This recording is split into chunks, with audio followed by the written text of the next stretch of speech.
जय मां अम्बे, हमारी गलतियों को क्षमा करना और हम पर कृपा करना। तारा बगल में आंख बंद करके हाथ जोड़े खड़ी है। जब माँ प्रणाम करने के लिए झुकती है, तारा एक आंख खोलती है और धीरे से प्रसाद की थाली के लड्डू उठाने लगती है। तारा की माँ बगल से देख लेती है। फिर से प्रसाद चोरी करने लगी। कितनी बार कहा है, भूख बर्दाश्त करना सीखो। कल को शादी होगी तो ससुराल में कैसे निभाओगी? मैं नहीं जानती, आप तो जानती है ना, मुझसे भूख बर्दाश्त नहीं होती। और रही बात ससुराल की, तो माँ अम्बे है ना मेरा साथ देने के लिए। हम दोनों मिलके सब संभाल लेंगे। अम्बे माँ ही तेरा बेड़ा पार लगाएंगी। अब तारा की शादी की विदाई हो रही है। इन्हें अपने पास रखना बेटी, ये हमेशा तुम्हारी सहायता करेंगी। तारा माँ दुर्गा की मूर्ति लेती है और गाड़ी में बैठ जाती है।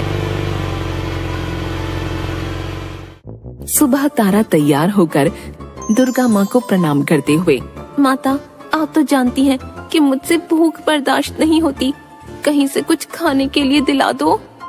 तभी उसकी नजर कमरे में रखे मिठाई के डब्बे पर पड़ती है। तारा खुशी से आंखें बड़ी करती है। धन्यवाद माँ, आपने मेरी सुन ली। तारा मिठाई का डब्बा खोलकर खाने लगती है। तभी उसकी सास कमरे में आ जाती है। हाय राम, इतनी सुबह खाने लगी। अभी तो घर में किसी ने कुछ खाया नहीं। सबसे पहले तूने ही पेट पूजा कर ली। तेरी माँ तो कहती थी तू बड़ी माता की भक्त है। ये कौन सी भक्त है जो पूजा से पहले पेट पूजा करती है? तारा सिर नीचे करके सब कुछ चुपचाप सुनती रहती है। तभी तारा की जेठानी ये सब सुनकर वहाँ आ जाती है। मैंने तो कही थी ना कि लड़की मोटी है, ये क्या ही घर संभालेगी, पर मेरी देवर जी ने सुनी नहीं। अब खुद ही देख लो। तारा ये सब सुनकर सिर झुकाए रोने लगती है और उसकी आंखों से आंसू बहने लगते हैं। इसकी माँ ने तो कहा था कि इसे खाने का शौक है, पर मुझे क्या पता था कि इतनी सुबह से ही शुरू हो जाती है। अब रो क्या रही है, चल नीचे पूजा करने। तारा, उसकी सास और उसकी जेठानी पूजा घर में खड़े हैं। तारा की जेठानी तारा के कान में, देवरानी जी नाश्ता लगने में थोड़ा वक्त बाकी है, इतनी देर भूख रोक लोगी ना? तारा सुनकर चुप खड़ी रहती है। तारा की सास दुर्गा माँ की ओर हाथ उठाकर, बोलो अम्बे मात की जय। तारा और उसकी जेठानी हाथ जोड़कर प्रणाम करते हैं।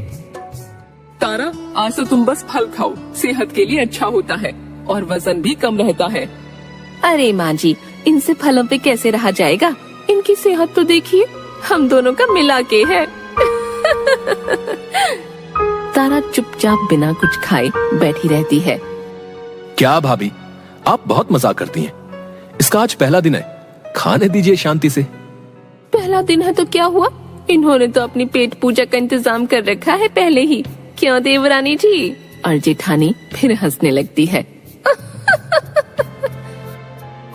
देखो, एक जरूरी काम से मुझे आज शहर से बाहर जाना है। मैं कल सुबह ही आ पाऊंगा।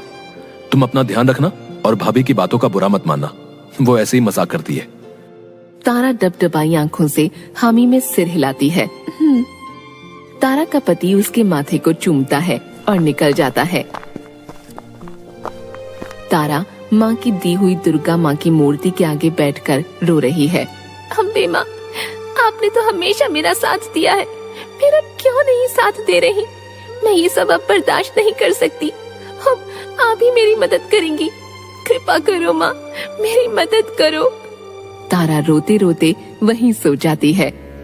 तभी एक तेज रोशनी होती है और एक दिव्य आवाज गूंजती है, उठो तारा, अपनी आंखें खोलो। तारा नींद से उठती है और अपनी आंखें खोलती है। हाँ, माँ आप? उसकी आंखें खुशी से चमकने लगती हैं और वो हाथ जोड़कर माता को प्रणाम करती है। तारा, मैं तुम्हारी आस्था से प्रसन्न हूँ, कहो क्या चाहिए? माँ, मुझे इस भूख की वजह से बहुत ताने सहने पड़ रहे हैं। मुझे ऐसी शक्ति दीजिए कि मुझे कभी भूख न लगे और खाने की जरूरत ही न पड़े। मैं बिना कुछ खाए रह सकूं। ऐसा ही होगा, आज से तुम्हें कभी भूख नहीं लगेगी और खाने की जरूरत भी नहीं पड़ेगी। तुम कुछ खाए पिए बिना भी स्वस्थ जीवन जियोगी। वो रोशनी खत्म होती है और तारा अपनी नींद से उठती है। ये मेरा सपना था या सच? क्या सच में मुझे वरदान मिला है? अभी देखती हूँ। तारा सामने रखे मिठाई के डब्बे को खोलती है। अरे, मुझे तो सच में भूख नहीं लगी और अपनी मनपसंद मिठाई देखकर खाने की जरूरत ही नहीं लग रही। जय मां अम्बे, आपने मेरी सुन ली और मुझे वरदान दिया। आप बड़ी दयालु हैं। जय मां अम्बे।